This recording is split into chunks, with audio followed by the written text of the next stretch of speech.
Hello, I'm Emily Libbard, and I have for you another training session here. This one is on an advanced Google Forms option called response validation.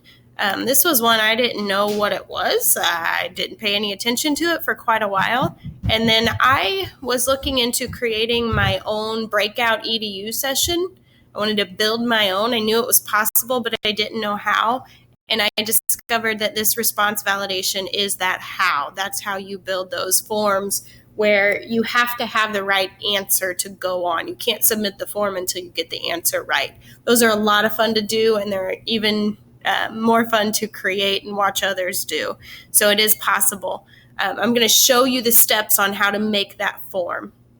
So I have here a Google form started, just a very basic one. I want to show you right from the get-go what you do here. So first I have a question, my first question, and this one is set as multiple choice. That's not the type of question I want to use, but I want to show you something here. When I have multiple choice and I come down here to select the three dots, these three dots means there's more information hidden under here. I see description, go to section based on answer, and shuffle option order. Those are my three choices, what I can do under multiple choice. Those aren't the right ones for this. That's not what I want. I want to come back up here and I want to change this to a short answer question. Now if I come back down here, I have different options, or it's changed a little bit. I've got description and I've got response validation. Well, first I'm going to click description because I need a description on here. And the first one I'm going to do is I want them to guess a 6-letter word. And notice I'm putting it in all caps. I'm doing that on purpose because case does matter. If you have it uppercase or lowercase, it does matter. You have to have it exactly right.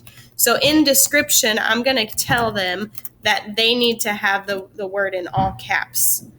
Okay, I want to make it required, and now I want to go down here and do response validation. So this is a 6-letter word. I want to change this to text. I want it to contain, it's got to contain this text. So the text is soccer.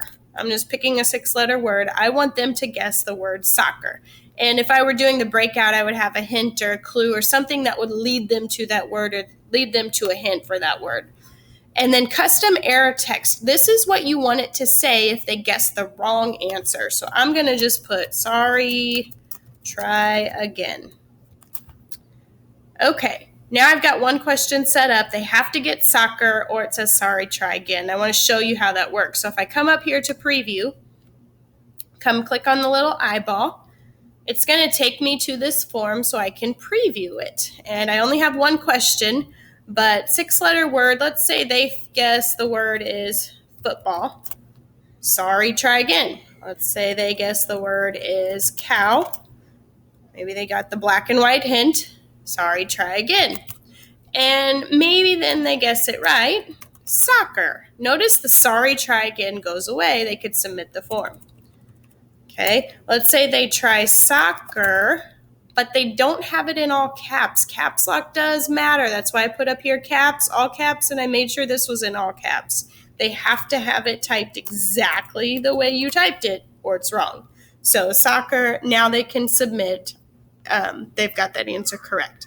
I'm going to go back and show you how to add another question. So we're going to add another one, and this time I want them to guess a 5-digit number. Again, we need short answer. That time I didn't even click short answer. It just saw what I wanted here and it guessed, oh, you must want short answer. So it changed it for me. So I'm going to do required. Again, I want to tell them, give them a description. Tell them no spaces. The number needs to be all together. Any hints you want to give them to help them out is where you would put it in description. And I'm going to go back to response validation. I've got number. I don't want it to be greater than, although that's something you might want to use at some point. I want the number to be equal to. So it's got to be equal to the number that I pick. And I'm going to pick 1, 2, 3, 4, 5.